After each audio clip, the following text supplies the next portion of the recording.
네, 안녕하세요. 소제목이 로마서 말씀의 본의는 이제 로마서에 대해서 알아볼 것인데, 로마서 하게 되면 지난 시간에 좀 했죠. 지금 이 시간이 이제 74강인데 74강에서 로마서, 그러니까 고린도 후서까지 하고 로마서를 좀 하다가 시간이 돼서 끝났습니다. 그러면 지난 시간에 제가 얘기를 안 한 것 같은데, 로마서 하게 되면 우선 이신득이, 그렇죠? 신학적 용어로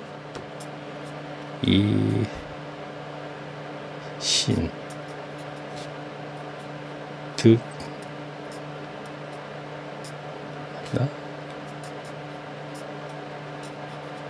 그렇죠. 이신득이 책이라고 해서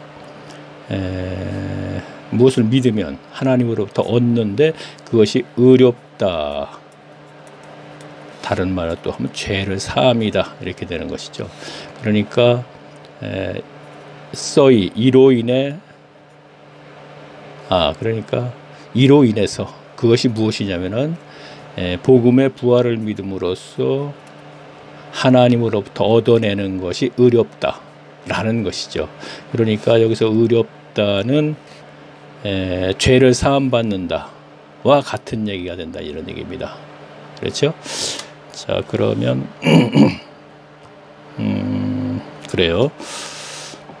지난 시간에 이어서 한번 제가 또 432페이지 골방에서 하나님을 만날 때 한번 계속 해보겠습니다. 자, 기록한 바, 지시가 지난 시간에 한 것 같기도 하고, 그래요. 했어도 좀 하겠습니다. 여기서부터 해야지 이어질 것 같아요. 자, 그러니까 기록한 바, 의인은 없나니 하나도 없으며 깨닫는 자도 없고 하나님을 찾는 자도 없도다 그랬습니다. 자, 그러면 의인은 없다, 이 얘기는 하나님 앞에서 죄가 없는 사람은 아무도 없다, 이런 얘기예요. 그렇죠? 그러니까 의인은 없나니 인류 모두 사람을 다 포함한 것이거든요.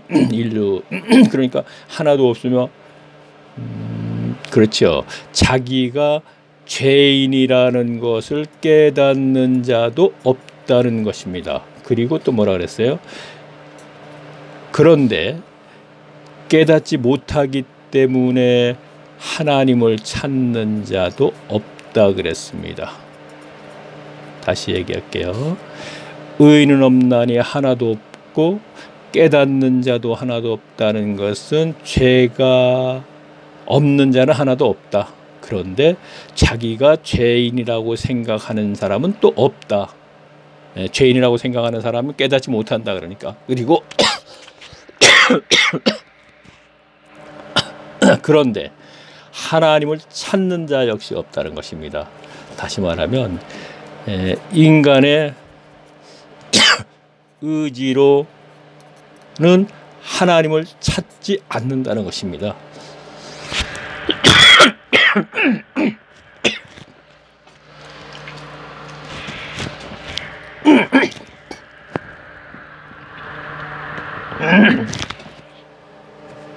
아유, 죄송합니다. 그래요. 하여튼 죄송합니다. 자, 그러면 그래요. 그러면 다음 로마서 3장 20절 보면 또 이런 말씀이 있습니다. 그러므로 율법의 행위로는 그의 앞에서 의롭다 하심을 얻을 육체가 없나니 율법으로는 죄를 깨달음이니라 그랬습니다. 자, 그러면 율법의 행위로, 자, 율법에 있는 의식을 행하는 것뿐이 아니고 율법에 있는 어떤 것을 지킴으로는 하나님으로부터 의롭다 인정을 받는 사람이 없다는 건 하나님으로부터 죄를 사함받지 못한다, 이런 얘기죠. 그렇죠? 그러면 그렇죠. 율법으로는 죄를 깨닫는다 하는 얘기는 자기가 죄인이라는 걸 깨닫는다, 이런 얘기입니다. 다시 한번 말씀드릴게요. 자, 지금 이 방이 너무 더워서 제가 선풍기를 켰더니 선풍기 소리가 너무 크네요. 자, 더우면 다시 또 켰다 꼈다 하는 수밖에 없네요. 다시 말씀드릴게요. 자, 로마서의 우리 말씀이 이신대기 책이라 그러는데, 그렇죠. 제가 이 말씀을 드렸고, 그 다음에 로마서 3장 10절 말씀, 의인은 없나니 하나도 없고 죄를 깨닫는 자도 없고 하나님을 찾는 자도 없다 그랬고, 이것을 알아봤고, 그 다음에 지금 알아보는 건 로마서 3장 20절에는 율법으로는 의롭다 하심을 얻다는 것, 죄를 사함받지 못한다 이거예요. 단 율법으로는 죄를 깨닫는다 그랬거든요. 그럼 이게 무슨 말일까요? 자, 빨리 와닿질 않네요. 제가 준비를 하지 않는다 그랬죠. 자, 빨리 와닿지 않는다는 얘기는요, 율법의 의식과 율법의 본의를 지킨다 이런 얘기예요. 지키면은 그렇군요. 간단하네요. 하나님은 어떤 의식, 율법을 주었습니다. 시내산에서. 그렇죠? 근데 이 율법을 지킴으로써는 하나님이 죄를 사해 주지 않는다 이런 얘기가, 이렇게 생각하면 되겠네요. 그렇죠? 그래서 자기가 죄인이라는 것만 깨달을 뿐이라는 얘기죠. 이걸 어떻게 설명을 해야 되죠?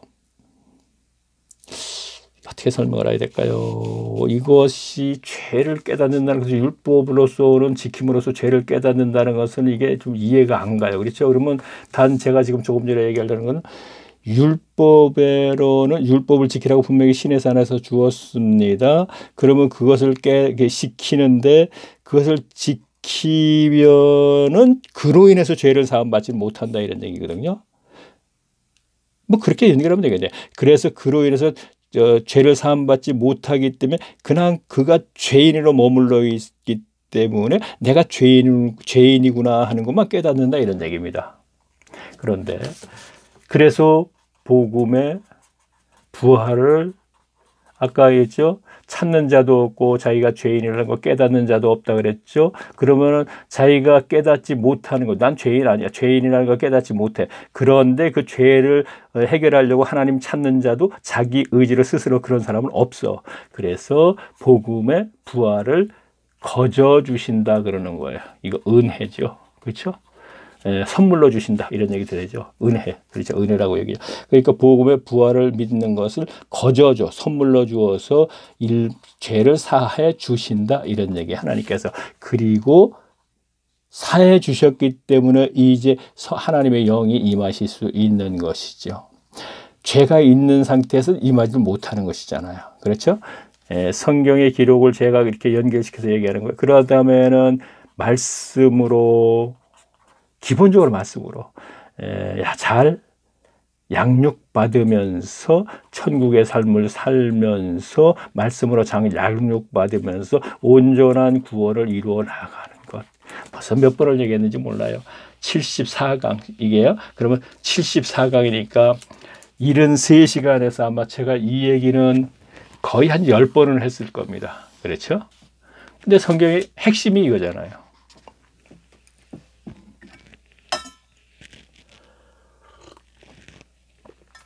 자, 다시 그러면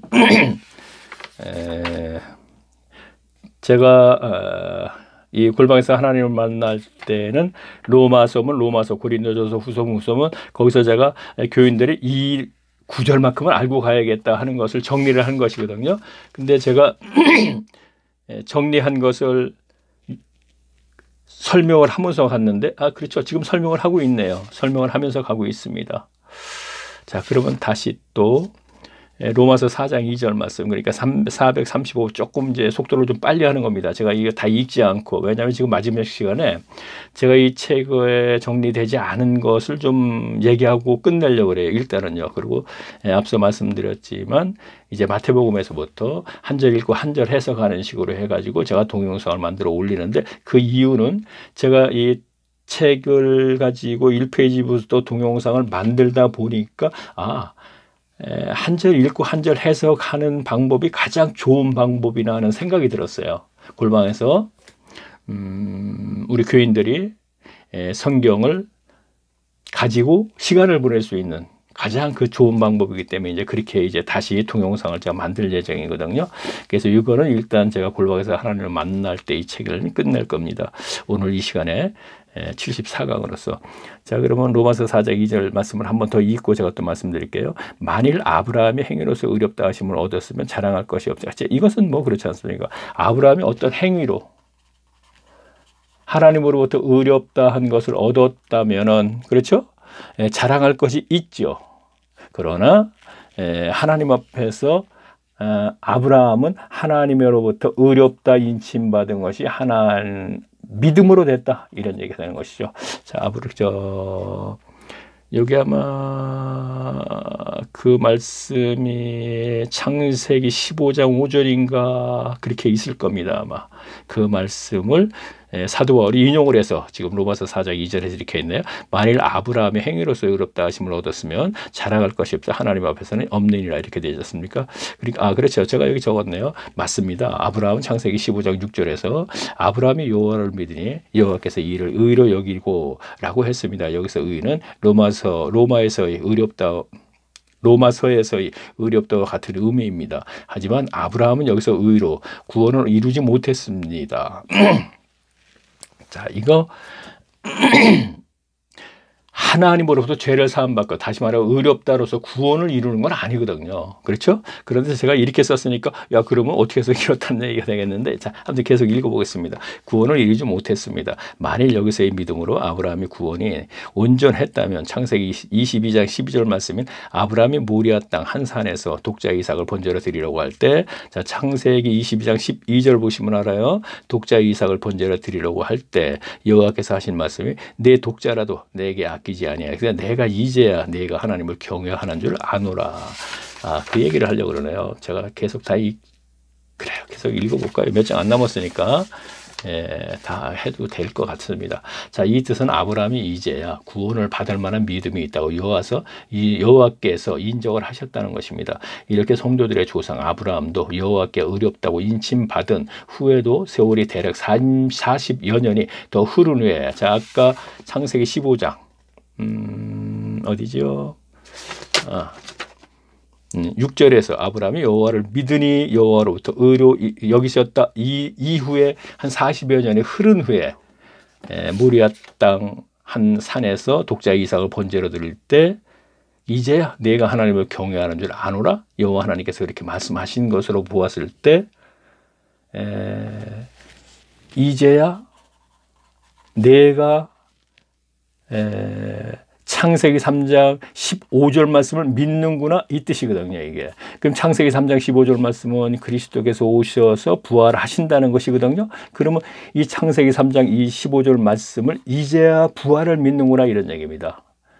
모리아 땅에 가서 이삭을 번제로 드릴 때 이제야 내가 나를 경외한 줄 아노라, 안다 하는 얘기가 바로 이 뜻이라, 이런 얘기입니다. 그러면 가나안 땅에서 40년이 흐른 후에 비로소 부활을 믿는다, 이런 얘기. 사람이 죽었다 살아나는 걸 믿는다, 이런 얘기입니다. 다시 말하면 사람이 죽었다 살아나는 것을 믿는다는 것은 거의 인간으로서는 불가능하다, 이런 얘기입니다. 그래서 그렇죠. 복음 안에 부활을 믿는 것을 거저주신다 그러는 거예요. 인간의 어떤 그 생각, 마음, 의지로는 도저히 믿을 수가 없는 거기 때문에. 자, 계속 한번 읽으면서 또 말씀드릴게요.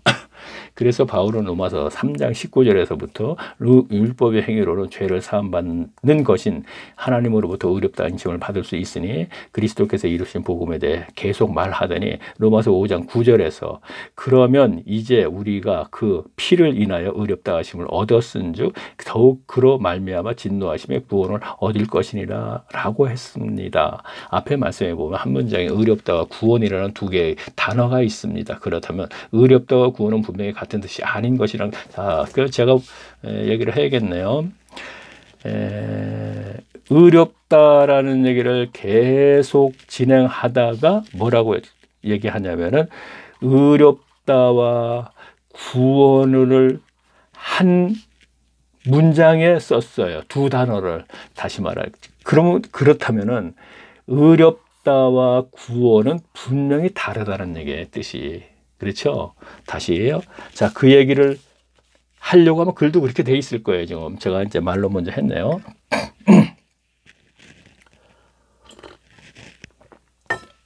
자, 앞에 말씀에 보면 한 문장에 의롭다와 구원이라는 두 개의 단어가 있습니다. 그렇다면 의롭다와 구원은 분명히 같은 뜻이 아닌 것이라는 것을 알게 됩니다.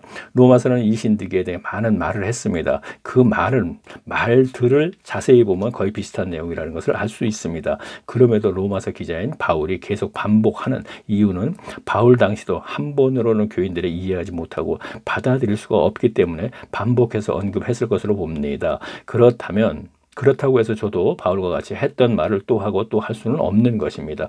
그래서 바울의 서신서 가운데 특히 로마서는 저도 이해하는데 오랜 세월이 필요했기 때문에 교인들 또한 그럴 것이라 생각해서 글로는 많은 얘기를 하지 않았지만 유튜브 동영상으로는 한 구절씩 천천히 함께 읽어가면서 본의에 대해 알아볼 것. 자, 제가 이렇게 했는데 사실 한 구절씩 제가 안 했네요. 자, 그렇죠. 요거 끝내고 제가 마태복음서부터 이제 신약성경에서 계시록까지 계속 하기로 제가 마음을 먹었기 때문에 이제 하지 않고 이렇게 빠르게 이제 마무리를 지려고 그러는 겁니다. 자, 다시 한번 볼게요. 로마서 3장 19절 보게 되면요. 다시 한번 제가 읽겠습니다. 3장 19절. 그래요. 그러면 이제 우리가 그 피를 인하여, 자, 십자가의 피죠. 의롭다 하심을 얻었은즉, 자, 복음을 부활을 믿고 죄 사함 받았다 그랬잖아요. 그러니까 의롭다라고 얘기했죠. 의롭다 하심을 얻었은즉 더욱 그로 말미암아 진노하심에서 구원을 얻을 것이니 그랬잖아요. 그러면 죄를 진 사람이 하나님의 진노 속에 있죠. 그런데 죄를 사함을 받았기 때문에 여기서 연결해서 성령이 내주하심이 있습니다. 말씀이 사이에 분명히 들어가야 된다는 거예요. 그러면서 온전한 천국 삶을 살면서 구원을 이루어 나간다. 이렇게 되는 것이라는 얘기예요. 제가 왜 이 얘기를 할까요? 그렇죠. 아브라함도 믿음으로 의에 이르고 했으니까 의가 여기에서 구원해버린단 말이에요. 그 다음에 이 신득이 이 뜻은 분명히 하나님의 부활을 복음을 믿음으로써 의롭다 이것을 구원으로 연결시켜 버리잖아요. 그렇기 때문에 제가 얘기하는 거 그런 게 아니다 이런 얘기죠. 앞에서 계속 얘기했죠. 복음 믿고 죄 사함 받고 성령 받고 말씀으로 양육 받으면서 천국 삶을 평강의 삶을 천국 삶 자유케 되며 다 똑같은 얘기를 하랬죠. 그렇게 살면서 구원을 이루어 나가야 된다는 게 성경적이라는 얘기죠. 그럼 로마에서도 지금 로마서에서도 보니까 앞에서 의롭다 자 의롭다 그럼 구원이다 이렇게 돼버린단 말이에요. 그런데 의롭다와 구원과 한 문장에 두 단어가 들어갔으니까 이거는 분명히 다르다는 얘기를 갖다 지금 강조하는 거예요. 제가요. 물론 바울도 그런 의미에서 했겠죠. 하는 것이겠죠. 자, 다시 또 보겠습니다. 로마서 8장 5절 제가 읽겠습니다. 육신을 쫓는 자는 육신의 일을, 영의 쫓는 자는 영의 일을 생각하나니 그랬습니다. 그러면 앞에 말씀의 답은 다음 6절에 있습니다. 그랬어요. 로마서 8장 5절 말씀 조금 전에 앞에 읽었습니다. 그러면 그 답이 6절에 있어요. 제가 왜 또 이렇게 얘기하냐면 8장 5절이면 그 5절 하나 갖고 답을 찾으려고 설교자를 얘기 안 하는 수가 없어요. 한 절, 두 절 갖고 얘기하잖아요. 그 설교가. 그렇죠? 문자적으로 특히나. 그런데 문맥적으로 보라고 자꾸 얘기를 하지 않습니까? 그래서 이런 부분은 제가 분명히 로마서 8장 5절과 6절이 연결된 것을 읽고 계속 지금 8절, 7절, 9절 연결해서 제가 썼네요. 그러니까 한번 계속 한번 보겠습니다. 앞에 말씀의 답은 다음 6절에 있습니다. 다 6절 말씀 제가 읽습니다. 육신의 생각은 사망이요 영의 생각은 생명과 평안이라 그래서 평안, 그게 평강의 삶이라 그러잖아요. 그러면 육신의 생각은 자 앞에 육신을 쫓는 자 육신의 일을 생각한다 그랬죠. 자 육신의 일을 쫓는 자는 육신의 생각을 한다 그랬습니다. 그리고 영의 일을 영을 쫓는 자는 영의 일을 생각한다 그랬죠. 그런데 이것을 육신의 생각은 사망이요 영의 생각은 평강의 삶이라 그랬단 말이에요. 그러면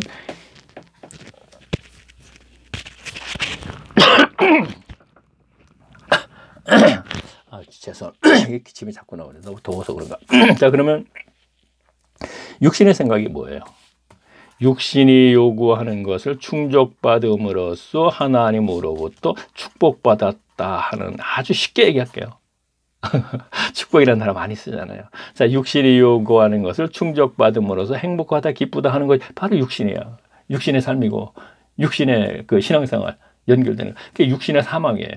그 다음에 영은 어떻게 생명이라고 그랬지 않습니까? 그러니까 영의 사람이 돼야 된다는 거죠. 그럼 영의 사람이 된다는 게 뭐예요? 복음 믿고 세안함과 성령이 임했을 때 영의 사람이 되는 것이죠. 영이신 성령께서 인도하심으로 순종하는 삶을 살기 때문에. 자, 성경 속에서 순종이라는 단어는 분명히 하나님으로부터 하나님의 말씀을 순종하는 것이지 성령에 순종하는 겁니다. 그것이지 사람이 순종하는 건 아니죠. 분명히요. 알면서도 사실 그게 안 돼요. 우리 교인들은요. 이거 다 알아요. 아주 기본적으로. 이건 아주 기본적인 거예요. 그렇죠?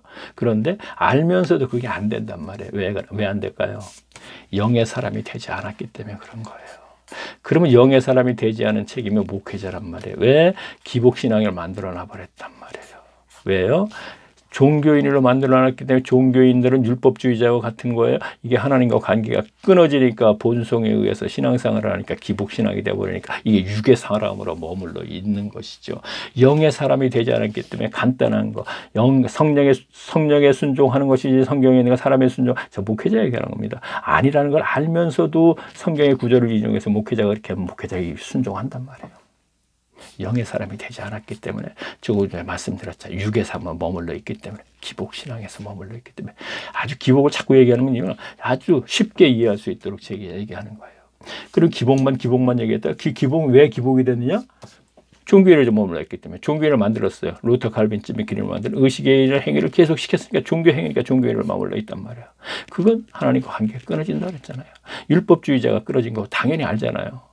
자, 그러면 종교인으로서 머물렀으니까 끊어진다 그러면 이해를 못하고 공감하지 않는다 그러죠. 그럼 율법주의자 우리 많이 들었죠.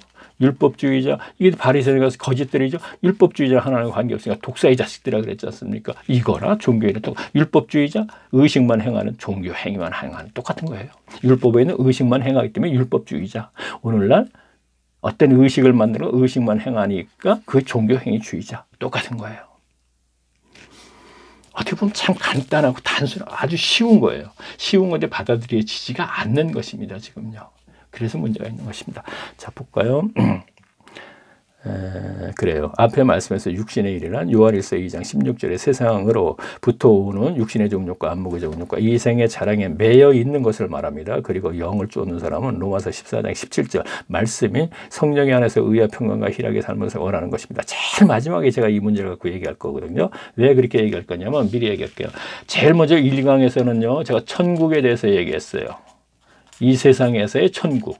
그렇게 얘기하고 이 천국의 삶에 내세가 보장되지 천국에 가지 않겠습니까? 이 얘기를 했습니다. 제일 마지막에 가서 이제 로마서 14장 17절 말씀 하나님의 나라를 먹는 것과 마시는 것이 아니라 오직 성령 안에서 의와 평강과 희락 이것이 현세에서 천국 삶이거든요. 그러면 처음 시작해서 이것이 끝나는 건 당연히 이 사이에 있는 것은 분명히 이 삶을 살아야 된다는 얘기를 계속 반복했다는 것이라는 얘기죠. 그래서 로마서를 가장 뒤에 제가 동영상을 만들 때 이렇게 하고 있는 것이죠. 아니죠. 책도 제일 뒤에 놓네요. 자, 한번 읽어볼게요. 또요. 자, 로마서 8장 7절. 자, 그러니까 아까 8장 5절서부터 연결된 거예요. 지금요. 계속요. 자, 읽어볼까요? 육신의 생각은 하나님의 원수가 되나니. 자, 보세요. 육신의 정욕과 안목의 정욕 원수가 된다 그랬어요. 이는 하나님의 법에 불복지 아니할 뿐 아니라 할 수도 없느니라. 자, 제가 보세요. 육신이 요구하는 것을 충족받음으로써 행복하다, 기쁘다 그렇게 합니다. 이런 사람은 육에 속한 사람입니다. 그렇죠? 그것을 성경에서 육신의 정욕과 안목의 정욕 이것은 하나님으로부터 온 것이야 세상으로부터 왔다 그랬으니까 이거 똑같은 거란 말이에요. 그럼 이 사람은 육에 속한 사람이죠. 그럼 보세요. 육신의 생각은 하나님과 원수가 되나니 자, 이 세상에서 잘 먹고 잘 살아야지.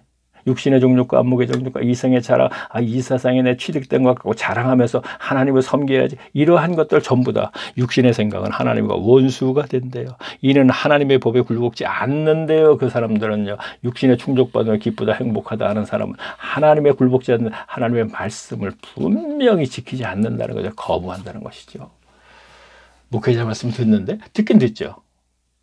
그런데 그 말씀이 본의 의가 아니잖아요. 그 말씀은 뭐죠? 신앙생활 잘하는 거잖아요. 다시 말하면 교회생활 잘하는 거잖아요. 자, 다시 볼게요. 육신의 생각은 하나님의 원수가 되나니 이는 하나님의 법에 굴복치기 아니할 뿐 아니라 할 수도 없다고 그랬습니다. 할 수도 없다. 자, 저 복음서에 가면 이제 알겠지만요. 좁은 길을 가라. 넓은 길 가는 사람 많다. 좁은 길을 가라. 넓은 길 가는 육신에 속한 사람, 좁은 길 가는 영의 사람이죠. 할 수도 없다 그랬죠. 분명히 육신에 속한 사람은 말씀을 지킬 수도 없다는 얘기예요. 그러면 좁은 길을 가라 그러면서 예수님이 또 덧져서 뭐라 그러냐면 좁은 길을 가고자 해도 가지 못할 사람이 많다 그랬어요. 다시 말하면 교회 연합체에서 넓은 길을 가는 사람 중에서 좁은 길을 가고 싶은데도 자기가 가고 싶다고 가지는 건 아니라는 것입니다. 이 역시 좁은 길을 가는 것도 은혜가 있어야 된다는 것이죠. 그럼 아까 얘기했잖아요. 복음 믿고 부활 믿고 은혜가 있어야지 거저주는 선물을 받을 수 있을 거 아닙니까? 근데 이걸 갖다가 그냥 예수 존재를 믿는 것으로 연결시켜 버리니까 예수 믿고 구원받았어. 왜? 에베소서 8장 2장 8절 말씀 봐봐. 믿음으로 구원을 받았나니 쭉 얘기했잖아. 믿음으로 구원을 받았는데 거저준다 그랬죠. 그러니까 그 믿음은 부활을 거저주는 거란 말이에요. 그 부활 믿고 끝난가요? 아니잖아요. 자, 다시 볼게요. 할 수도 없습니다. 육신에 있는 자들은 하나님을 기쁘게 하실 수 없느니라. 만일 너희 속에 하나님의 영이 거하시면 너희가 육신에 있지 않고 영에 있나니 누구든지 그리스도의 영이 없으면 그리스도의 사람이 아니라. 성령이 없으면 그리스도의 사람이 아니라 그랬죠. 근데 오늘날 성령이 있습니까 없습니까? 여기는 망설이에요. 그런데 당신 천국 가요? 안 가요? 다 간대요. 천국 다 간다 그러니까 구원 다 받았다는 얘기죠. 천국 다 가요. 그러면 성령 받았네요. 뭐. 근데 왜 여기서는 망설이에요? 천국 가요? 예, 천국 다 간다 그래요. 그런데 성령 받았어요. 왜 여기서 망설여요? 그게 뭐죠? 그게 뭘까요? 하나님 신앙에서 하나님을 아는데 무지하기 때문에 그런 거예요. 무지하다는 것은 다시 말하면 무지하게 만들어 놓고 오늘날 교회 생활을 시켜야지 그렇지 않으면 절대 오늘날 신앙생활을 안 합니다. 성경 이게 뭐야? 죄사함 받고 뭐 이게 순서가 있는데 나 이거를 못 찾 아니잖아. 그 예수 믿고 천국 가는 이건 너무 단순해. 이건 아니잖아. 그럼 어떻게? 그거 머물러 있지 않죠. 그들이 가르치는 건 그거밖에 없으니까. 근데 그거 가르침 받고 그거 아는 거 어떻게 거기 머물러 있겠습니까? 안 있죠.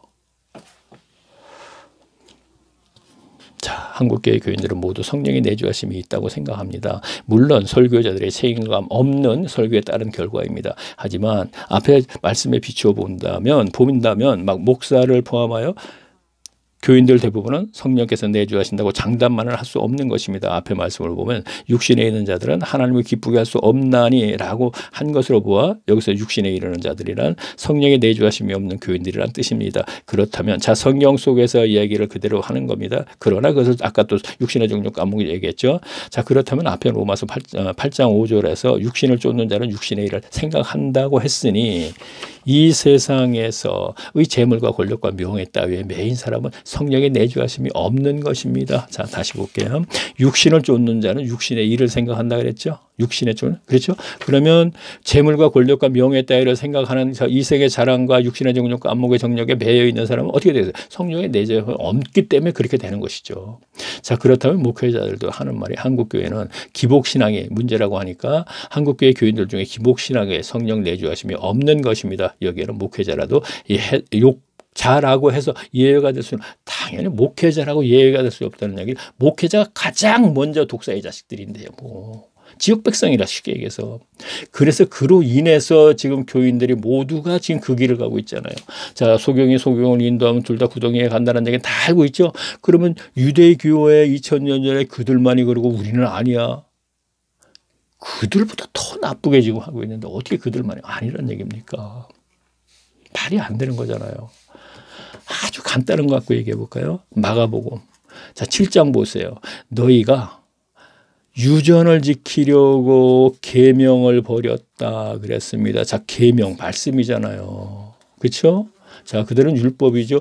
말씀을 버렸다 그러면 이거 지옥 자식이 되는 것이죠. 그럼 유전을 중요하게 생각했다는 것이잖아요. 그 유전의 뜻이 뭐예요? 자, 개혁 성경이 지금 개혁을 이렇게 했습니다. 그대로 가서 얘기하는 거예요. 그러면 이거 뭐예요? 조상 대대로 끼치어 내려오는 것 무엇인가를 지키는 것이죠. 그렇죠. 분명히 성경 속에서 유대인들이 그랬죠. 그들이 유전을 지키려고 말씀을 버렸으니까 지옥 자식이라 그러는 거죠. 자, 오늘날 그러면 유전이 있어요, 없어요? 루터, 갈빈, 찌비키린이 개신교를 만들었죠. 그들이 만든 의식에 의한 예배 행위를 계속하죠. 이것이 뭐예요? 유전이잖아요.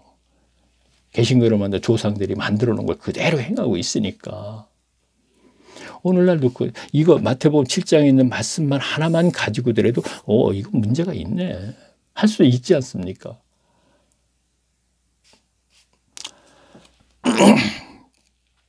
자, 계속 볼까요?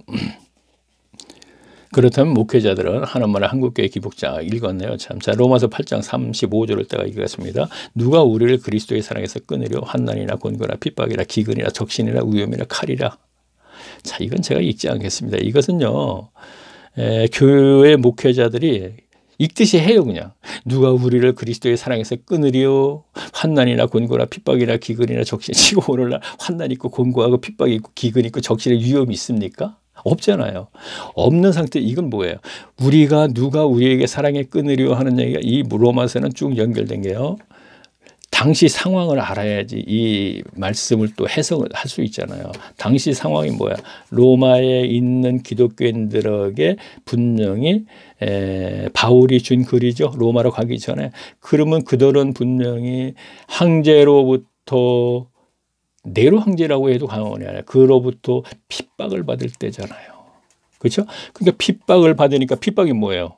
환난과 곤고와 핍박이 기근과 적신과 위험의 칼이라 그러니까. 그러니까 누가 우리를 그리스도의 사랑에서 끊으려 이 핍박 갖고는 끊어지지 않는다는 것이죠. 그런데 이것을 마치 누가 우리를 그리스도의 사랑에 끊으려 한다. 이거는 그저 여의도에 있는 그 대형 교회 그 목사님이 예전에 보면 읽듯이 자주 하더군요. 이거를. 이게 무슨 의미가, 그렇게 하면 무슨 의미가 있어요, 이게요. 아무 핍박도 없는 이 시대에 조롱도 없고 무시도 없고 존경만 받고 대형 교회 다닌다고 자랑만 하고 다니는 그들에게 누가 우리를 그리스도의 사랑에 끊으려 환난이나 곤고나 핍박이나 기근이나 적신이나 위험의 칼이랴. 그게 무슨 의미가 있어요? 그래요. 이건 뭐 제가 여기다 쭉 썼는데 제가 읽지 않고 그냥 지금 나가겠습니다. 그 다음에 로마서 9장 27절을 제가 보겠습니다. 자, 또 이사야가 이스라엘에게 관하여 외치되 이스라엘 무 자손의 수가 비록 바다의 모래와 같을지라도 남은 자만 구원을 얻으리라 그랬습니다. 자, 이거는 제가 뭐 굳이 해야 할 이유가 있을까요? 자, 그러면 그래요. 이것도 뭐 제가 읽고 가겠습니다. 제가 한국교회는 교회와 교인들이 모래알 같이 많을지라도 골방에서 하나님을 만나려고 애를 쓰는 교인만이 구원을 얻으리니 라고 한다면 예수님 시대 같으면 저는 한국교회 교인들에게 스데반 집사처럼 돌에 맞아 죽을 것입니다. 하지만 스데반 집사도 돌에 맞아 죽을 말을 해서 맞은 것이 아니듯이 저도 마찬가지입니다. 앞에 말씀에서 남은 자란 마태복음 1장 21절에서 내 백성을 말하는 것입니다. 그렇다면 이 시대 하나님 백성은 누구입니까? 자, 마태복음 1장 21절 내용은 내 백성을 구원해 주려고 예수님이 오셨다 이런 얘기를 했습니다. 자, 성경에서 찾아본다면 요한계시록 3장 20절에 예수 그리스도께서 하시는 말씀으로 교인들 중에 누구든지 내 음성을 듣고 마음 문을 열면 예수님은 그와 함께 하시겠다고 하셨는데 바로 이 말씀에 반응을 보이는 교인입니다. 그러니까 마태복음 7장 7절 말씀에 구하라 그러면 너희에게 주실 것이요 찾으라 그러면 찾을 것이요 문을 두드리라 그러면 너희에게 열릴 것이니 라고 했습니다. 이와 같이 골방에서 애를 쓰며 매달려서 교회의 머리 대신 예수님으로부터 성령을 받아내는 교인이 오늘날 한국교회에서의 남은 자들입니다. 나는 창세전에 택함을 받았으니까 라고 생각하는 사람들이 아니고 말입니다. 자, 그런 사람은 뭐 골방에 들어갈 필요도 없겠죠. 어차피 창세전에 구원받아서 이제 천국 가는데 뭐 성경 안 할 필요도 없고요. 예배 드릴 필요도 없어요. 천국 가는데 뭐하러 애써서 가서 힘들게 벌어서 거기 갔다가 돈 내느라고 그럴 필요 없잖아요. 창세전에 구원받았는데. 그런 사람은 해당이 안 된다는 얘기입니다. 자, 그러면 자, 제가 조금 전에 읽어서 뭘 말씀드리려면 그렇죠. 구하고 찾고 두드려라 그러면 성령을 주시지 않겠느냐 그랬습니다. 그게 아닌데 좋은 것 준다 그랬는데 예, 마태복음에서는 그렇게 얘기했어요. 마태복음은 유대인들에게 주는 것입니다. 이스라엘 이들에게 가장 하나님께서 주실 선물 가장 좋은 소리 성령으로 알고 있습니다. 이들은요. 그래서 구하고 찾고 두드리라. 그러면 너에게 좋은 것을 주시지 않겠느냐 하는 얘기는 성령을 주시지 않겠느냐 그런 거예요. 자, 그거 인정 못해? 자, 그럼 누가복음으로 가세요. 누가복음도 산상수훈의 내용이 있습니다. 거기다 똑같이 구하고 찾고 두드리라. 그러면 성령을 주시지 않겠느냐 그렇게 되어 있어요. 그렇죠? 그러면 누가복음은 왜 누가는 성령이라고 했고 마태복음은 좋은 것이라고 했냐면 마태복음은 유대인들에게 주는 것인데 하나님으로부터 너희가 가장 좋은 게 뭐냐? 그게 성령이라는 얘기죠. 그래서 좋은 것이라고 얘기한 것이고 여기에서 누가복음에서 성령이라고 꼭 집어서 얘기한 거는 누가복음 누구에게 줬어요? 헬라인들에게 준다. 이방인들에게 줬죠. 그들은 성령을 몰라요. 그렇죠? 그렇기 때문에 구하고 찾고 두드려라. 그럼 너에게 성령을 주시지 않겠느냐 이런 얘기를 한 것입니다. 그렇죠? 그러면 제가 왜 이 얘기를 했나? 다시 한번 제가 글을 봐야 되겠네요. 그렇죠. 그러면 구하고 찾고 두드려라 기도를 얘기한단 말이에요. 그러면 골방에 들어가서 기도원 들어가서 구하고 찾고 두드려라 지금까지 그렇게 계속 했고 해왔습니다. 그래서 기도원 가서 구하고 찾고 두드려서 내가 성령 받았어 하고 오는 사람들이 있습니다. 왔는데 그의 마음은 그의 신앙생활은 분명히 열심히 하는 듯 하지만 그의 마음과 성격과 모든 건 변함이 없어요. 변하지 않았어요. 그리스도의 성품에 닮아가지 않는다는 것입니다. 그렇다면 그게 뭐죠? 자, 거기서 뭐라고 얘기는 하지 않겠습니다. 그러면 구하고 찾고 두드리는 것은 성경에 있는 구절을 그대로 갖고 지금 기도원 가서 그러면 그냥 소나무 뿌리를 뽑도록 기도해갖고 내가 성령 받아갖고 왔고 지금도 그렇게 하고 있는데 그럼 골방 가서도 그렇게 기도해갖고 그럼 성령 받아야지. 무슨 얘기예요? 구원 다 받고 천국 다 받으면 성령 다 받은 건데 그거 뭐하러 해요? 하지 말 필요가 없죠. 그러나 그렇지 않다고 생각하는 분한테 제가 얘기할게요. 구하고 찾고 두드려라 그러면 성령을 주시지 않겠느냐 그랬죠. 분명히 문장이 그럼 오늘날 어떻게 하겠습니까? 골방에 들어가서 중요한 것은 성경의 말씀을 놓고 연구할 때 성경에 그렇게 기록이 되어 있죠. 누가복음 9장 19장에 삭개오에 대해서 얘기할 때 그렇죠? 그러면 연구할 때 말씀에서 그리스도가 그를 만나 주신다. 가장 좋은 방, 최선의 방법이 이거밖에 이거더란 얘기입니다. 그러니까 제가 그래서 지금 계속 이렇게 얘기하고 있죠. 자, 그러면 다음은요. 또 440페이지 69강 예수님 때문에 죽을 수 있어야 구원을 받는다. 예수님 때문에 죽을 수 있어야 구원을 받는데요. 자, 그러면요. 제가 여기서는 뭘 얘기했냐면요. 내가 만일 내 입으로 자, 그러니까 10장 9절과 10절 소리가 나도 제가 좀 켜야겠네요.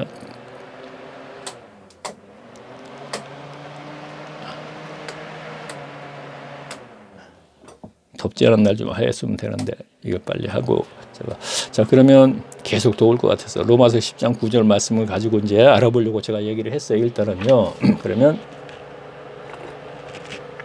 제가 볼게요. 내가 만일 내 입으로 예수를 주로 시인하며 또 하나님께서 그를 죽은 자 가운데서 살리신 것을 내 마음에 믿으면 그랬습니다. 자 보세요. 죽은 자 가운데서 살리신 것을 믿으면 그랬잖아요. 부활 믿으면 그랬잖아요. 그렇죠? 죽은 자 가운데서 살린 것을 믿으면 그 부활이잖아요. 그렇죠? 그러니까 자꾸 부활이라고 제가 얘기하는 거죠. 살리신 것을 내 마음에 믿으면 구원을 얻으리니 사람이 마음으로 믿어 의에 이르고 입으로 시인하여 구원에 이른다. 그러면 뭐예요? 부활을 믿음으로 마음으로 믿어 의에 이르고 마음으로 믿으니까 하나님부터 의롭다 죄사함 받는다 이 얘기란 말이에요. 그리고 입으로 시인하여서 구원에 이룬다는 것은 당시 로마인들은 예수를 주로 시인하면 죽음과도 같은 것이잖아요. 그래서 여기서 시인이라는 단어를 쓴 거예요. 자 그러면 제가 읽기 전에 이것을 제가 읽기 전에 하나 더 얘기할게요. 아까 그렇죠. 제가 여기 예수님 때문에 죽을 수 있어야 구원을 얻는다 그랬죠. 그럼 제가 이거에 대해서 생각할게요. 자, 예수님이 뭐라 그랬어요? 친구를 위하여 목숨을 버리면은 더 큰 사랑이 없다 그랬죠. 자, 이것도 잘못 알고 있는 분들이 많기 때문에 제가 여기서 얘기하는 거에 생각나서 그러면 친구를 위해 목숨을 버리면 더 큰 사랑이 없다는 얘기는 그리고 뭐라 그랬어요? 제자들 보고 이제 너희가 나하고 친구다 그랬어요. 그렇죠? 그러면서 뭐라 그러냐면 친구를 위해 목숨을 버리면 더 큰 사랑이 없다는 얘기했어요. 그럼 너희와 나하고 너하고 너희들하고는 이제 친구 사이야? 그러면서 이 말씀을 하신 건 뭐예요? 내가 친구인 너희들 때문에 죽는다 이런 뜻이잖아 말이에요. 그렇죠? 십자가 돌아가시는 거잖아요. 왜 사도들을 위해서, 제자들을 위해서, 물론 모든 그 성도들, 하나님의 백성을 위해서 그러는 거죠. 자, 다시 말씀드릴게요. 이제 너희들과 나는 친구야. 요한복음에 있어요. 그러면서 하시는 말씀이 친구를 위해 목숨을 걸는 더 큰 사랑이 없다는 얘기는, 이제 너와 나는, 너희들과 나는 친구야. 근데 내가 너희들 때문에 내가 목숨을 버린다, 이런 얘기죠. 그러면 어떻게 돼야 돼? 너희들도 나 때문에 목숨을 버려줘야겠다 하는 얘기가 거기에 포함된 얘기죠. 결국은 사도들이 어떻게 돼요? 모두가 순교했다면 역시 예수 때문에 죽은 거죠. 그러면 지금 예수 때문에 죽어야만 구원을 이룰 수 있다는 얘기, 전 이걸 얘기를 하고 있는 거예요, 지금요. 자, 보세요. 생각나네요. 얘기하다 보니까 무덤에서 살아난 나사로 있죠. 나사로가 죽는다 그랬더니 그냥 반응이 없어서 예수님이 그거 가지를 않았어요. 이게 설교 시간에 들은 얘기를 그대로 하면서 제가 연결할게요. 중요한 핵심은 그게 아니기 때문에. 그런데 나사로가 죽었다는 소문을 들으니까 이제 나사로를 살리러 가자 그랬습니다. 그러면서 뭐라 그랬어요? 내 친구 나사로를 살리러 가자 그랬잖아요. 무슨 뜻입니까? 내 친구 나사로, 아까 친구들 얘기해요. 친구 나사로를 살리러 가자는, 나사로가 나 때문에 죽었어, 이 얘기잖아요. 말도 안 돼 그러겠죠. 나사로가 죽어서 무덤에서 3일 만에 다시 살려냈어요. 그로 인해서 어떻게 됐어요? 예수님이 그때부터 본격적으로 예수님을 죽이러 대들었죠. 그러니까 나사로로 말미암아 본격적으로 이제 진행이 되는 거잖아요. 부활, 예수님의 죽음이, 십자가 죽음이. 그러니까 나 때문에 죽었어 하는 얘기와 같은 거잖아요. 내가 이를 가서 죽이고 3일 만에 다시 무덤에서 살릴 거야. 그러면 가시적인 그 삶 때문에 유대인들은 나를 죽이러 덤빌 것이고, 나사로는 무덤에서 다시 살아나기 위해서 죽은 것이야. 그러면 내 친구 나사로를 데려가자. 제가 왜 이 얘기할까요? 성경의 얘기가 끝나면 소용이 없잖아요. 그렇죠?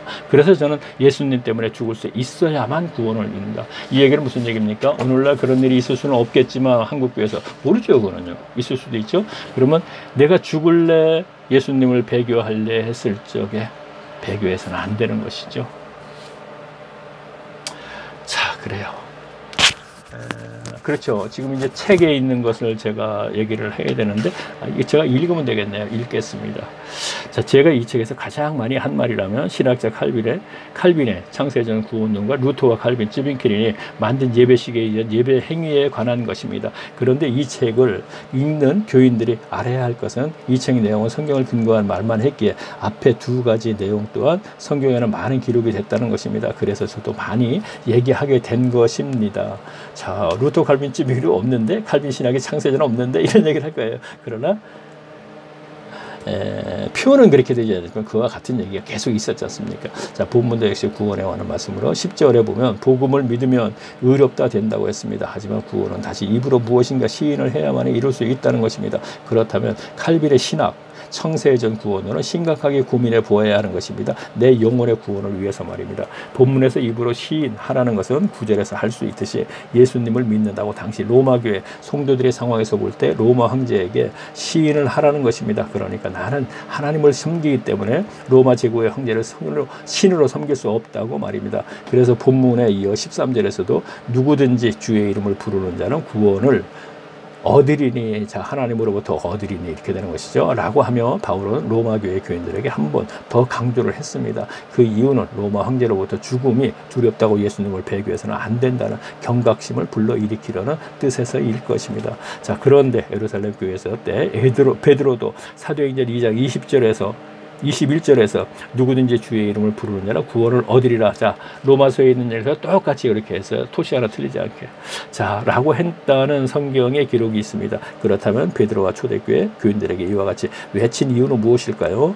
초대교회 때는 예수를 하나님의 아들 그리스도로 인정하면 바리새인들과 사두개인들에게 잡혀서 공회에서 돌에 맞아 죽은 스데반 집사와 같이 될 수 있을 때였습니다. 그래서 베드로는 스데반 집사처럼 되는 한이 있어도 절대로 예수 그리스도를 배교해서는 안 된다는 뜻에서 한 말입니다.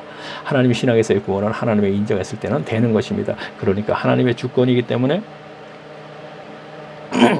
교인 스스로가 구원을 받았다고 할 수 있는 것은 아니라는 말입니다. 따라서 성경을 근거해서 하나님 신앙에서 구원의 기준을 바란다면 하나님의 이후에 목숨을 내놓을 정도의 믿음을 됐을 때 비로소 구원해 주신다는 것입니다. 그래서 바울은 빌립보 교회 교인들에게 구원을 두렵고 떨림으로 이루라고 했던 것입니다. 빌립보 2장 12절에 있죠. 자, 그런가 하면 사도인 바울도 남에게 구원을 이루도록 해주고는 자기 자신은 구원에게 죄될까 두렵다는 말을 한 적이 있습니다. 아이고, 괜히 서둘러네요. 바빠서 이거 마무리 하려고 합니다. 44분, 15분 남았. 자, 그렇다면 이제 교인들이 알아야 할 것은 어떤 방법으로 하나님으로부터 구원을 얻을 수 있는가 알아보는 것이 순서입니다. 그래서 사도인 바울이 디모데에게 에베소 교회 지도자로 사역을 했을 때를 참고하면 자, 그래요. 또 제가 디모데후서 3장 15절을 읽는 겁니다. 또 네가 어려서부터 성경을 알았나니 성경은 너희 너로 하여금 그리스도 예수 안에 있는 믿음을 말미암아 구원에 이르는 지혜가 있게 한다. 성경이 구원의 지혜가 있게 한대요. 무슨 얘기입니까? 성경을 알아야지. 무슨 성경을 알으니까 이렇게 하라는 거구나. 근데 모르는데 어떻게 해요? 누가 모르게 했어요? 얘기 하나 말하죠. 이와 같이 성경을 읽거나 필사한다고 해서 구원에 이르는 것이 아니라 구원을 이룰 수 있는 지혜를 성경을 통해 배워야 한다는 것입니다. 그러면서 바울은 제자인 아들인 디모데에게 성경을 골방에서 연구하다 보면 어떤 결과가 나타나는지 얘기하고 있습니다. 제가 읽어볼까요? 모든 구신약 성경은 하나님의 감동으로 된 것으로 교훈과 책망과 바르게 함과 의로 교육하기에 유익하니 이는 하나님의 사랑으로 온전케 구원이죠. 하여 모든 선한 일을 행하기를. 자, 구원을 이루어 나가면서 모든 아울러 제가 가울어 요구했습니다. 모든 선한 일을 행하기에 온전케 하려 함이니라. 선한 일을 하는데도 온전케 한대요. 이게 무슨 얘기입니까? 오른손이 하는 것을 왼손이 모르게 하는 것이 온전케 하는 것이죠. 선한 일을 하더라도. 아니면 오른손이 하는 걸 왼손이 모르게 하라는 얘기는 선한 일을 하는데 가난한 자들을 도우면서 자기 자랑거리로 삼게 되기 때문에 오른손이 하는 것을 왼손이 모르게 하는 걸 말씀에서 선한 일을 온전케 한다는 것, 성령에 의해서 하기 때문에 자기가 한 것이 아니기 때문에 오른손이 하는 걸 왼손이 모르게 하는 것을 나팔 불지 않게 된다, 이런 얘기예요. 아시죠? 복음서에 있는 얘기죠. 산상수훈에 선한 일을 하고 나팔 불지 말라 하는 얘기예요. 나팔 부를 이유가 없어요. 성령께서 인도하시며 했기 때문에. 자기가 한 것이 아니기 때문에.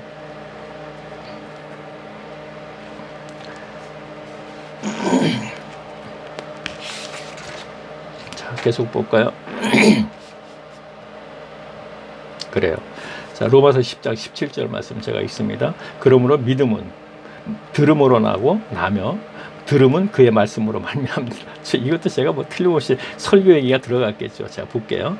한국교회 목회자 치고 본문에 이용해서 교인들에게 자신의 교회에서 설교로 하나님의 말씀을 인식시키는데 이용하지 않은 목회자는 없을 것입니다. 제가 예전에 교인들에게 한국교회 설교자들은 본문 말씀을 심하다 할 정도로 오용한다고 하니까 교인들은 거부감을 보이는 것입니다. 말씀 그대로라면 잘못된 것이 없는데 어째서 말씀을 오용했다고 하느냐고 하면서 말입니다. 그래서 그때 했던 말은 본문 말씀 마지막에 그리스도 말씀으로 말미암느니라 라고가 아니라 그리스도 말씀으로 말미암았느니라. 자, 요거 잘 보셔야 돼요. 개역성경도 그리스도 말씀으로 말미암느니라가 아니라 그리스도 말씀으로 말미암았느니라 라고 한 것으로 볼 때 본문과 과거 구약시대 선지자들이 전하는 말씀을 듣고 믿음이 자란 사람들이 있었다는 뜻으로 한 말이라고 했습니다. 그러니까 제 얘기는 구약시대에 구약 선지자들이 한 말을 듣고 믿음이 자란 사람이라는 뜻이라는 거예요. 말미암았느니라 그랬잖아요. 말씀으로 말미암느니라가 아니라. 자, 말씀으로 말미암다 그러면 이 설교를 들어서 그렇게 된다는 얘기가 된다는 얘기인데 그게 아니고 말씀으로 말미암았느니라. 과거에 구약시대 선지자들의 얘기를 듣고 믿음이 자랐던 사람들이 많이 있다, 이런 뜻이라는 얘기입니다. 자, 그랬지만 제 말에 이해를 하지 못했기에 자, 그 당시에 교인들도 이해를 못하더라는 얘기예요. 그래서 제 말을 이해하지 못했는지 인정할 수 없다는 교인들이 있어서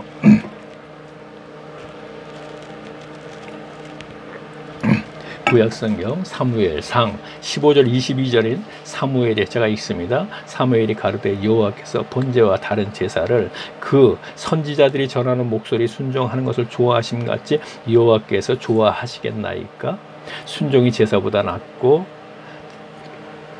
선지자들이 전하는 제사를 좋아하시겠나니까 말씀하시고 순종이 제사보다 낫고 듣는 것이 수양의 기름보다 나으니 나는 말씀을 찾아 읽어 주었습니다. 그러면서 했던 말이 구약 때는 하나님의 말씀을 받아 전하는 선지자들의 말을 순종하면 믿음이 자라는 것이었다고 했습니다. 그러면서 했던 말은 바울 당시도 글자를 모르는 문맹인이 많은 시절이었기 때문에 말씀을 들음으로 구약 때처럼 믿음이 자란다고 했던 것입니다. 그래서 본문에서 말미암았다라고 하지 않고 말미암았느니라라고 한 것이라고 설명한 적이 있습니다. 그러면서 저는 복음서를 보면 예수님은 말씀을 가르치신 적이 많다고 하면서 사도 바울도 가는 곳마다 예수님처럼 교인들에게 말씀을 가르쳤다고 했습니다. 하지만 예수님 시대 유대교의 선생들, 바리새인들과 서기관들은 말씀을 가르친다는 사실에 성경에 기록되지 않았다고 하면서 그들이 교인들에게 성경을 가르치지 않는 이유는 말씀에서 대성경이었기에 그랬을 것이라고 말까. 그렇죠. 바리새인들이 말씀을 가르쳤다는 얘기가 없잖아요. 하지만 교인들이 제 말의 의미를 알아듣지 못해 답답한 마음. 자, 무슨 얘기냐? 예수님이나 사도 바울은 분명히 가르쳤다는 얘기를 계속했지요. 그런데 바리새인들과 서기관들은 가르쳤다는 얘기가 없다, 이런 얘기예요. 자, 이것도 뭐 설명하려면 좀 그렇죠. 자, 그런 적 어떠하냐? 이스라엘. 로마서 11장 7절 말씀을 제가 읽어볼까요? 그래요. 그런 적 어떠하냐? 이스라엘이 구하는 성령의 것을 얻지 못하고 오직 택하심을 입은 자가 여덟나니 그 남은 자들은 바리새인들과 서기관들 같으니 완악하여졌느니라. 이는 곧 내 권력은 이제 이스라엘을 얘기하는 것이죠. 아무쪼록 시기나게 하여 저의 이방인 중에서 얼마를 구하라 하려 함이니라. 자, 제가 이거 읽지 않고 해석한 것을 읽지 않고 그냥 다음에 말씀을 계속 한번 보겠습니다. 읽어볼까요? 시간이? 자, 보겠습니다. 한국교회에서 창세전 구원론은 강조하는 사람들은 앞에 7절에 택하심을 입은 자라고 한 말씀으로 창세전 구원을 강조하는 것입니다. 하지만 본문을 해석하는 데 있어 먼저 바울이 구약시대 이스라엘 교회들을 배경으로 언급했다는 것을 알고 해석해야 합니다. 말씀은 이름에도 말씀에서 택하심만을 딱 뽑아서 말씀을 자기들의 의도한 대로 가버리니까 문제는 발생되는 것입니다. 본문을 이해하는 데 도움이 되는 말씀은 예수님이 베드로, 요한, 안드레를 제자로 삼을 때 요한복음 15장 16절을 보면 설명하겠습니다. 너희가 나를 택한 것이 아니라 내가 너희를 택하여 제자를 세웠나니 이로 너희로 가서 과실을 맺게 하고 또 너희의 과실이 항상 있게 하여 내 이름으로 아버지께 무엇인가 구하든지 다 받게 하려 함이니라. 말씀에 보면 예수께서 제자들을 택하여 세웠다고 했는데 이 뜻은 베드로, 안드레, 요한, 야고보, 마태 등을 예수님이 제자로 택했다는 것입니다. 구원이 아니고 말입니다. 제자를 택했다는 얘기입니다. 그러니까 구원을 아니고요. 그리고 말씀에서 너희의 과실이 항상 있게 하겠다란 훗날 제자들을 통해 초대교회가 탄생했기 때문에 세상에는 그때부터 교회가 항상 있게 될 것이라는 것입니다. 그래서 오순절 성령의 강림으로 교회가 탄생하게 된 것이고 말입니다. 이렇게 볼 때 제자들의 택하심은 예수님 제자로서의 택하심이 이제 구원까지는 아닌 것입니다. 그리고 갈라디아 15절에서 바울의 택정함도 이방인 전도자로 택정함이지 이 또한 바울의 구원을 의미하는 것은 아닙니다. 창세기에서 아브라함도 마찬가지입니다. 그래서 아브라함을 세상으로부터 부름을 받았다고 한 것입니다. 그리고 앞에 요한복음 15장 16절에 내 이름 즉 예수님의 이름으로 무엇인지 다 받게 하겠다고 무엇인가 성령을 뜻하는 것입니다. 자, 이거 뭐 더 이상 읽을 필요 없고요. 자, 그러면은 제가 이제 책은 끝났고, 자, 이 책은 끝났습니다. 자, 그러면 성경에서 로마서를 잠깐 찾아보겠습니다. 로마서 14장을 찾겠습니다. 17절 말씀을 제가 볼게요. 14장. 바람이 자꾸 불어갖고 지금 많이 덥네요. 제가 지금 방이 좀 좁습니다. 자, 17절 말씀 제가 볼게요. 계속 매일 얘기하던 거예요. 하나님의 나라를 먹는 것과 마시는 것이 아닌 오직 성령 안에서 의와 평강과 희락이라 했죠. 자, 그러면서 뭐라 그랬어요? 이로써 그리스도를 섬기는 자는 하나님께 기뻐하심을 받으며 사람에게도 칭찬을 받느니라 했죠. 이게 무슨 얘기입니까? 오직 성령 안에서 의와 평강과 희락의 삶을 사는 사람만이 그리스도를 섬기는 것이고 그로 인해서 하나님께서 기뻐하신대요. 그를 통해서. 그리고 그는 사람에게 칭찬을 받는데요.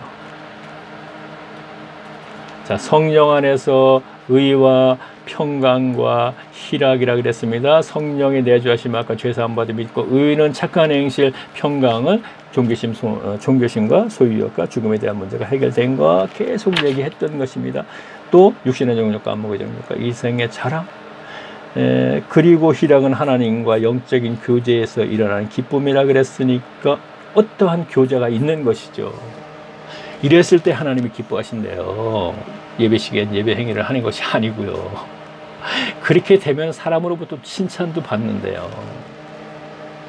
사람으로부터 뭐예요? 세상으로부터. 왜 오늘날 기독교, 한국 기독교뿐만 아니라 왜 짓밟힘을 받겠습니까? 성령 안에서 의와 평강과 희락을 살지 못하기 때문에 그렇다는 얘기예요. 제가 1강에서 자, 천국, 회개하라 천국이 가까웠다. 이게 현세의 천국이라 그랬어요. 그러면서 안식, 자, 이것도 천국 삶이라 그랬어요. 그러면서 진리라 했더니 진리가 너희를 자유케 한다 그랬어요. 이것도 천국 삶이라 그랬어요. 그리고 부활하셔서 평강의 삶을 살아라 했습니다.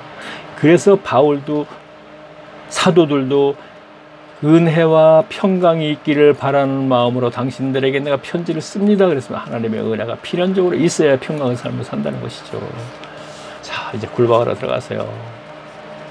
그래서 하나님에게 이제 관심을 가지면 그가 다시 시작을 하세요. 그래갖고 복음에서 부활을 믿게 분명히 선물로 주실 것입니다. 그러면 그 성령을 죄를 사함 받아서 성령을 주실 겁니다. 이렇게 되면 어느 날 갑자기 기쁨이 있다면 그는 분명히 그리스도께서 찾아오신 것이죠. 그럼 말씀을 가지고 우리가 씨름을 한번 해봅시다.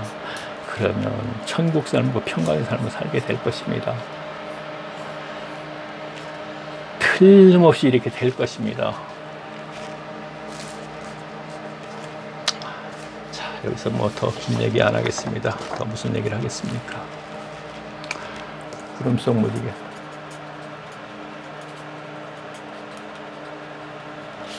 동영상. 닉네임이죠. 클릭하면 동영상 뜨죠. 그러면은 1강서부터 들으세요. 그러면 지금 이제 74강이 될 거예요.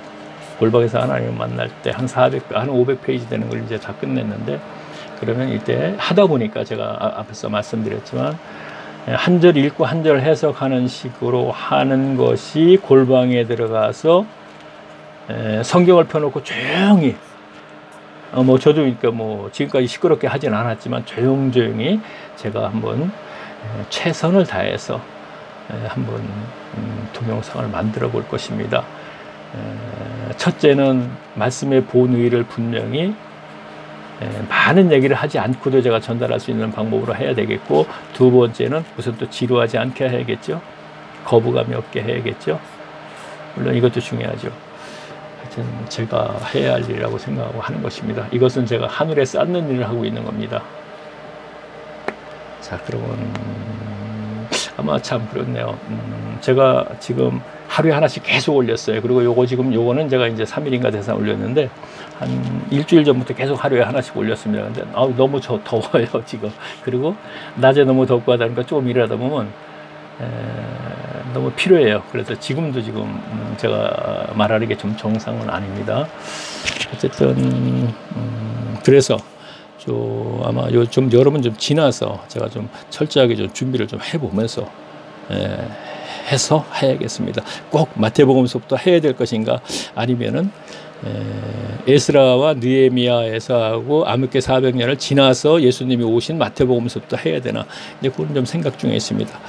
자, 그러면은 아마 한참 동안 제가 아마 동영상을 못 올리게 될 것입니다. 자, 다음에 또 뵙겠습니다. 안녕히 계십시오.